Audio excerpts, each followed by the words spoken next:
بڑے ہیں جو روز سویرے اٹھ کے پہلے مجھے السلام علیکم کا میسج کرتے ہیں، پھر اس کے بعد کسی اور سے، بڑے ہیں کوئی مسئلہ ہی نہیں، ایک کے پاس گیا ایک آنا چاہیے اس نے دے دیا، لا کے ابا کو دیا، تو ابا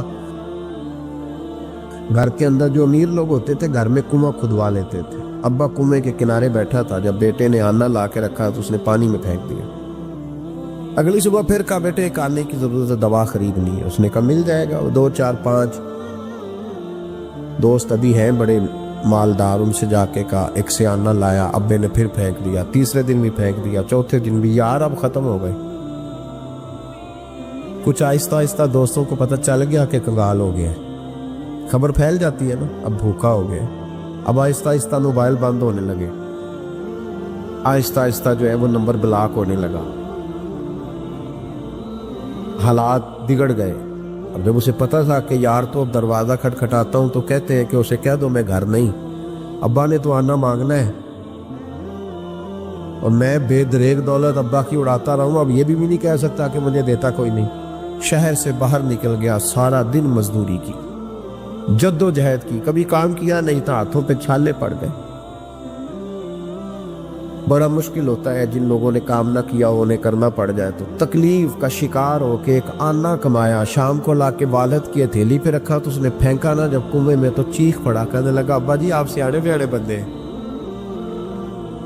روز پیسے لا کے دیتا ہوں، کنویں پھینک دیتے ہو، کوئی کرنے والی بات کرو، نہیں دوائی کھانی تو نہ کھاؤ، لایا کیوں کرتے؟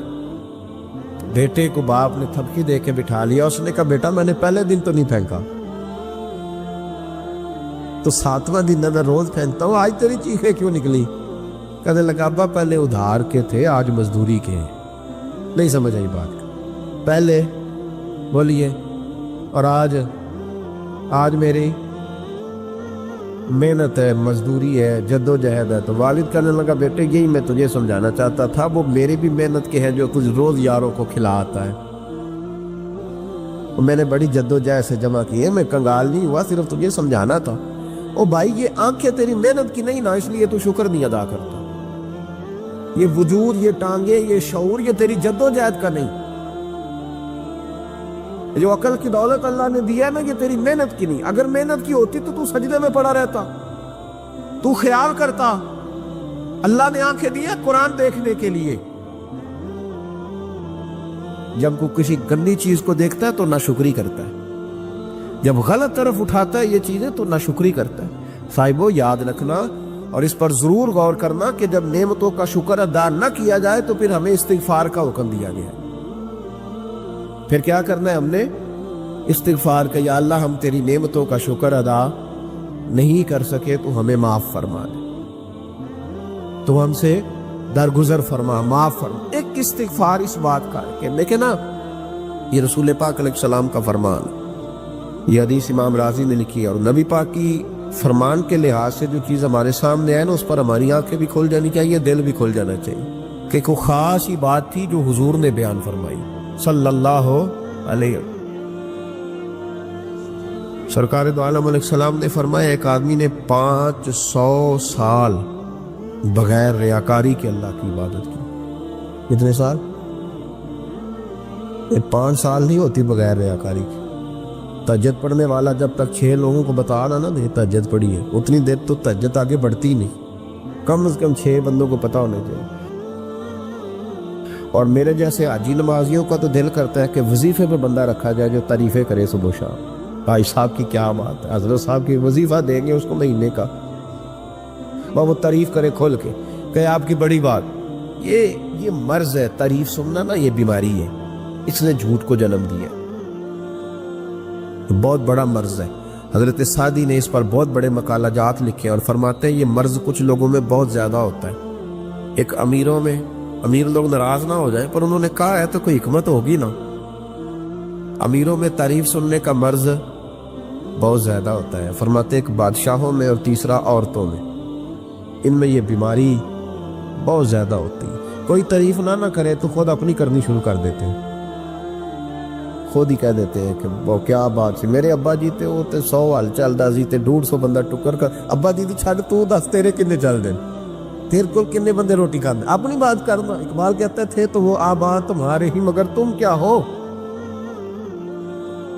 ہاتھ پہ ہاتھ درے منتظر فردا ابا جی کی دادا جی کے چھوڑ اپنی کر ہمیں تو تیرا پتہ ہے تو اپنی بات کر تیرے اندر بھی کوئی چیز ہے کہ نہیں ابا دادا تو سب کے بڑے ہیں حضرت آدم کی اولاد ہے تو حضرت آدم نبی تھے اور باپ دادا تو سب کے بڑے بڑے ہی ہیں بات یہ ہے کہ اپنی بات کرنی چاہیے نا تو یہ بیماری ہے یہ نقص ہے 500 سال بغیر ریاکاری کی عبادت اور بیان میرے نبی کریم علیہ السلام فرما رہے ہیں 5 بولیے یہ بہت بڑا مسئلہ ہے دکھاوا نہ ہو ریاکاری نہ ہو ہم مجالس میں جاتے ہیں نا جناب محافل میں تو لسٹ ملتی ہے یہ چوہدری صاحب نے صدارت ہے انہوں نے خصوصی تعاون کیا ہے تو یہ فلانے صاحب ہے تو ان کا بھی نام لینا ہے تو میں کبھی کبھی کہہ دیتا ہوں کہ یار آپ نے تو کہا تھا یہ نبی پاک کی تعریف کی محفل ہے اور یہاں آپ نے لسٹ لگا دی ہے پوری تعریف کرنے والوں کی کچھ ضروری ہے کسی کا نام لینا اور اس کا جناب ذکر کرنا اور اشتہار پہ اس کی فوٹو آنا یہ کچھ ضروری ہے ویسے بھی کوئی اچھا لگتا ہے کہ نبی پاک کے نام کی محفل اور میں صدارت کر رہا ہوں ڈرنا چاہیے نا مجھے اللہ تعالیٰ حضور کی محفل اور میری صدارت اس پر کبھی غور کرے اگر کوئی راہ طریقت کا مسافر ہوگا تو تڑپ جائے گا کہ نبی پاک کے نام کی محفل اور سرپرستی ایک ایسے آدمی کی جس کو وضو تک نہیں کرنا آتا چھ معنی دار وہ دھندا ہے معاذ اللہ تعالیٰ جس کا جو دل کرے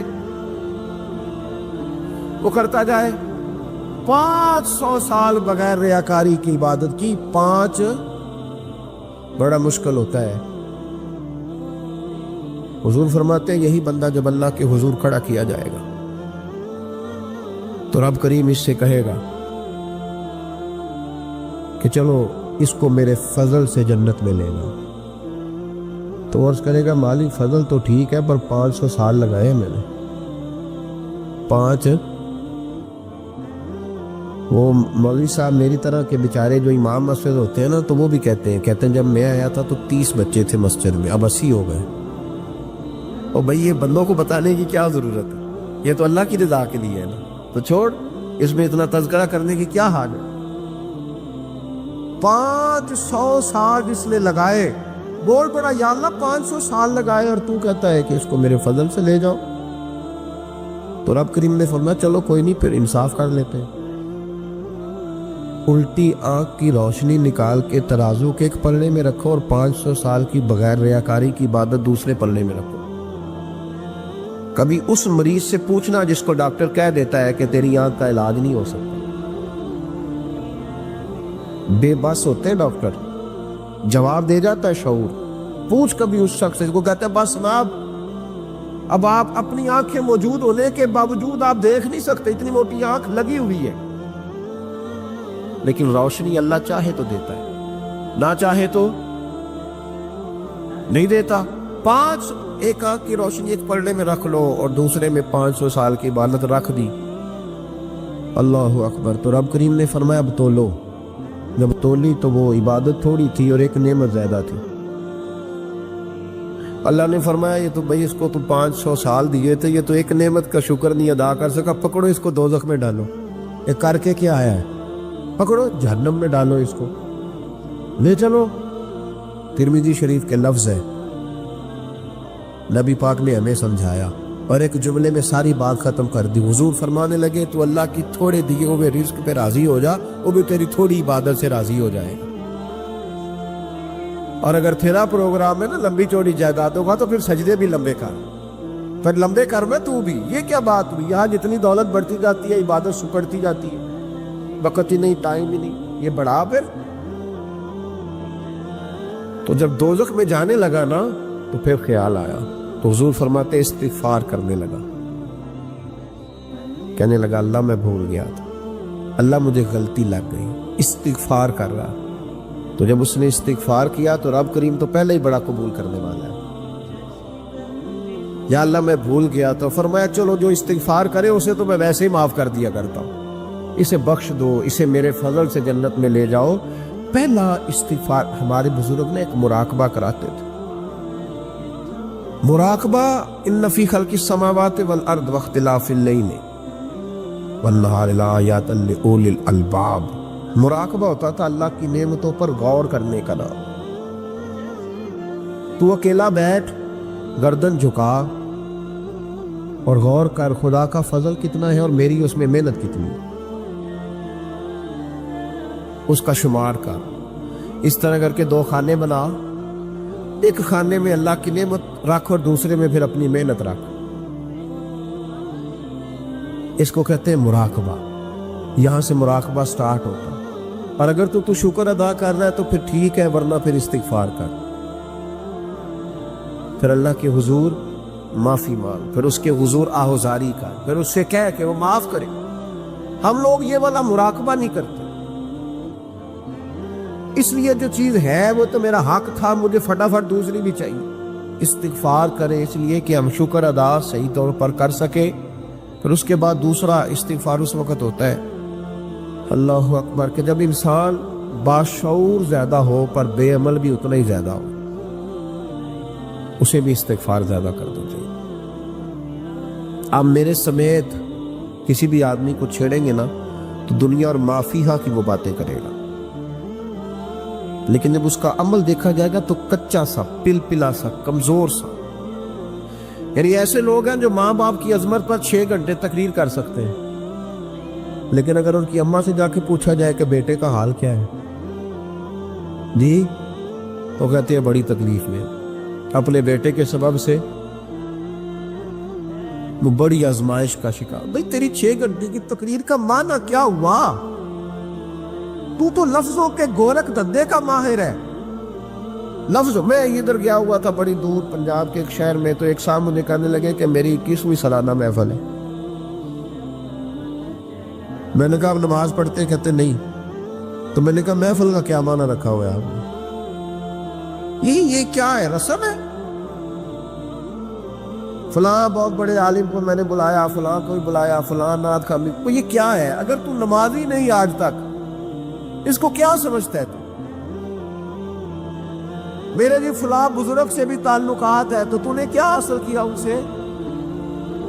تعلقات کا کیا مطلب ہوتا ہے؟ فوٹو آتی ہے ساتھ، اخباروں میں تصویر لگ گئی، فیس بک پہ آ گیا کہ میں ان سے ملا ہوں، اتنا تعلق ہے؟ یا تو بھائی خوشبو کے قریب سے بندہ گزر جائے تو خوشبو آنے لگ جاتی ہے۔ تو نے پایا کیا؟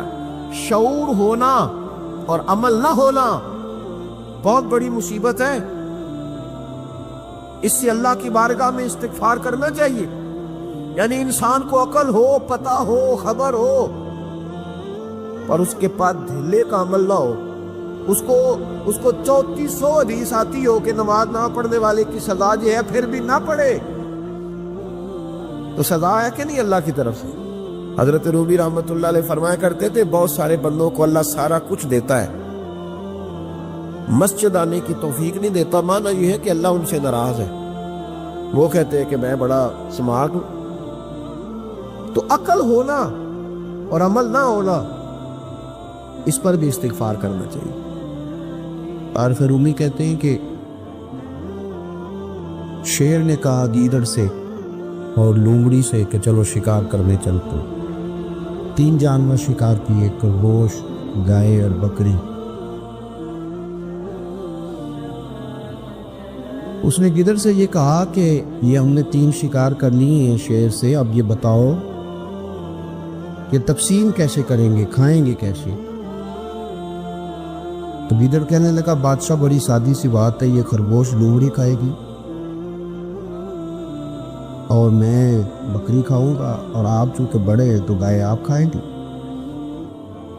اس نے پنجہ مارا، گدڑ کو مار دیا، مر گیا۔ اب اس نے لومڑی سے کہا کہ تو تقسیم کر، یہ کیسے کھانا ہے؟ تو اس نے کہا بادشاہ سلامت، تقسیم کا مسئلہ ہی کوئی نہیں، یہ آپ خرگوش صبح ناشتے میں کھائیں اور بکرا آپ دوپہر کے کھانے میں تناول کریں گے، اور گائے رات کو اگر آپ کا شوق ہو۔